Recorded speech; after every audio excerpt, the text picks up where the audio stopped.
Welcome back, friends. Some of you may be aware about the scandal that's happening with the Sentebale charity run by Dr. Sophie Chandauka. I hope I'm pronouncing that correctly. There's been some scandal involving her and Prince Harry being the founder and one of the chair members. I highly encourage you to watch the original video. I'll link it at the end. I'm just going to show pertinent clips. Thank you for talking to us with your work with Prince Harry. So let's just start with the origins of Sentebale. What was the point? What was the aim of setting it up? Well, first of all, thank you so much, Trevor, for having us here. Those of you that don't know, Sentebale charity is something that Prince Harry was able to set up in honor of his mother, Princess Diana. Sentebale started as a very urgent response to the urgent need for those who were impacted by HIV and AIDS in Lesotho to be taken care of. Prince Harry and Princess thought that they were uniquely placed to respond to the needs of orphans and vulnerable children, and this was in 2006. And so at Sentebale, we're focused on health, on wealth, and on climate resilience of young people in Lesotho and Botswana. Not only is this woman extremely articulate and intelligent, qualified for the position, she's been volunteering to this job, so it's not a paid position. And Prince Harry allegedly has been attempting to bully her out of the position. And when that didn't work, he attempted to sabotage the charity. You were on the board for 6 years, and you've been on board more recently. What did you think was going wrong? Now, I'm going to answer this very frankly, but I just want to say normally I wouldn't want to discuss family business in this way in an open forum. But here we are, and I'll do my best to be frank in my disclosure. This woman's not stupid. She's basically being cross-examined and grilled. So she's only going to be able to speak facts on what she has documentation or proof or witnesses on. So when I arrived in July in 2023, of course, the first thing you do is you open the annual report, you look at the board minutes to see what it is that's going on in the organization, looking at our costs and looking at our revenue, so income. It was pretty obvious to me that we had lost quite a number of corporate sponsors, we'd lost some families, and we'd lost individuals who were donating to the organization. And there was quite a significant correlation between the time the organization started to see a departure of sort of major organizations and Prince Harry's departure from the UK itself. I mean, that tracks. I'm not even an accountant, and I can say that that would make sense. Harry lost a lot of support, not only when he betrayed his family, but when he released Spare and continued to make a fool of himself on the world stage. When you look at the board minutes, though, there is no discussion about what's happening with respect to some of our most significant funders. And then when you discuss with the senior executive team and ask why there isn't a conversation about this, the answer is it's really difficult to have this conversation because the instruction was it's an uncomfortable conversation to have with Prince Harry in the room. I mean, we can all imagine it. The way I'm understanding this is it would be difficult to have certain conversations with a grown adult who's a petulant, spoiled child who throws temper tantrums when he doesn't get his way. The central point here is when you look at the risk register of the charity and funding, number one risk is... Drum roll, please. The Duchess! That's Duchess of Sussex! He really wanted to say Duchess so badly, but he corrected. Sussex. Yes. The Duke of Sussex. You could see it in her eyes, too. She wanted to say it. So we can safely assume that it's both those idiots, Tweedledee and Tweedledum, are both affecting the charity's funding with their selfish endeavors and childish and narcissistic tendencies. To be absolutely clear here, you're saying, Sophie, number one, that what you discovered was essentially donors were walking because of the prince's reputation. Yes. I mean, even not considering what he wrote in Spare or what he did to his family, how he betrayed Catherine.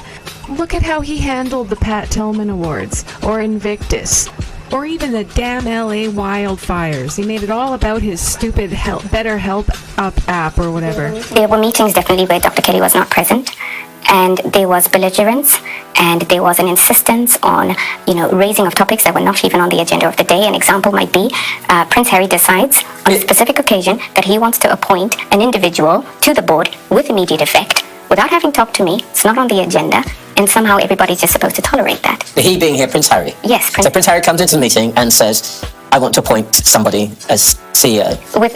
As a board member, as a trustee with immediate effect. His proxy on the board says, yes, I second that motion. The third proxy on the board says, welcome to the board, Brian. I mean, that's nepotism and favoritism and capitalism in action. But this is what happens when the prince is in the room and no one has the courage to speak. I thought Harry was perceived as a nice guy, no airs and very charming, just enabling Meghan. What happened? We were so fortunate to have the opportunity to do a polo challenge in Miami last year in April. We had a very generous family that was happy for us to use their polo grounds at a material discount. And then about a month before the event was about to take place, Prince Harry called the team and said, I'm doing a Netflix show, and I would love to bring a camera crew so that I can include some footage in this show. And so the team called me and tell me, oh, Prince Harry's made this request, so we're doing the things. I said, you can't be doing the things without seeking consent from the property owners, the sponsors, all the guests. Nobody signed up into being on a Netflix show. And so we have this discussion about the need to talk to everybody. We come up with draft agreements. And of course, the venue owner says this is now a commercial undertaking. So here are my terms. We couldn't afford it. So now we lost the venue. So we went to another venue. And we were lucky enough that through Prince Harry's connections, actually, and a friend of his, there was another family that was prepared to host. The show went on, but there was a lot of disruption, right? A lot of people were unhappy because we'd worked on this for months. At the actual, on the actual day, we had Prince Harry, which is always wonderful. The Duchess decided to attend, but she told us she wasn't attending.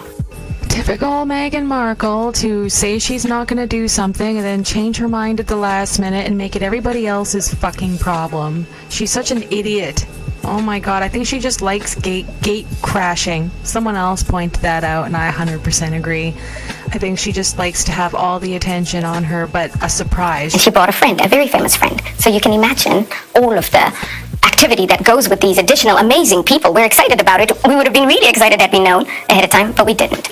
That's when she showed up with Serena Williams, and I'm sure it would have been really great for the charity to be able to advertise that she was coming with Serena Williams, but no, Meghan couldn't be bothered. And so the choreography went badly on stage because we had too many people on stage. The international press captured this, and there was a lot of talk about the Duchess and the choreography on stage and whether she should have been there and her treatment of me. Let's be real, she made a complete ass of herself, her and her new teeth. Prince Harry asked me to issue some sort of a statement in support of the Duchess, and I said I wouldn't. Not because I didn't care about the Duchess, but because I knew what would happen if I did so, number one. And number two, because we cannot be an extension of the Sussex. What would have happened if you... Good for her. I'm so proud of her. I mean, she's smart enough. She knew better. Well, the Duchess has told Dr. Sophie Chandauka to make a press release about her, and then she'll get even worse trolling. See, this is a smart woman. She knows better, and Meghan needs someone like her guiding her, but she wouldn't like a strong, intelligent black woman telling her what to do. That's what would have happened. You said that Prince Harry wanted to, I'm quoting here, force the failure of the charity. Why on earth would he want a charity he founded in memory of his mother to fail? To be honest, it's a last resort. Really, what Prince Harry wanted to do was to eject me from the organization, and this went on for months. It went on for months through bullying, harassment. I have documentation. There were board meetings where members of the executive team and external strategic advisors were sending me messages saying, should I interrupt? Should I stop this? Oh my gosh, this is so bad. In fact, our strategic advisor for fundraising then sent me a message saying she wouldn't want to ever attend any more board meetings or bring her colleagues because of the treatment. When that failed, Prince Harry started to brief, and his team, sponsors that I'd been speaking to against me and the charity, because that is a sure way of getting me out if it's seen as though I'm not being successful in my fundraising efforts. So you've heard it right from Dr. Sophie's mouth. This is an intelligent, educated woman. She volunteers her time to this cause. She has no reason to effectively lie about this. And she was elected into this position, so people on this board had to have liked her and respected her at some point. But Prince Harry, at various points, has harassed and bullied her when he hasn't gotten his way, and he has requested her to make Meghan look good in the press. Can you imagine the gall and the audacity on these two? Meghan bullied this woman on stage for the world to see, made a complete and utter fool of herself, and then Prince Harry, can you please apologize and tell the press that she didn't do anything wrong and you're not mad? No, absolutely not. Absolutely not. That's absolutely ridiculous. Now, does this remind anyone of what happened with the Vice President of Nigeria? The message here is we have to salvage our children. You know, we see the way they dress, they keep forgetting that Nigeria, we are beautiful. The moment you can see what they showcase on the stage, I said we are fashionable, we see what is going on. You know, we are not having a Met Gala, and everyone, their nakedness is just everywhere, and the men are well clothed. So we have to do something. Tell them the way it is. We don't accept nakedness in our culture. That is not beautiful. It's not beautiful at all. And they're all beautiful girls, but they should be confident to know they are. They don't want to be like, even they are mimicking and trying to emulate film stars from America. They don't know where they come from. Why did Meghan come here looking for Africa? That is something we have to take home with. We know who we are, and don't lose who you are. God bless you. There's no way. I cannot be the only person who remembers when this woman had put this speech out and everyone assumed she was talking about Meghan regarding the nakedness because of her inappropriate wardrobe the entire visit in Nigeria. But shortly after this, she had to put out a statement that she wasn't talking about Meghan at all. And it was like gaslighting the public, essentially, because even her statement didn't really make sense. It wasn't saying anything. It was just saying that it was just bullshit. I'll put the quote up, you can read it yourself. It was just absolute bullshit.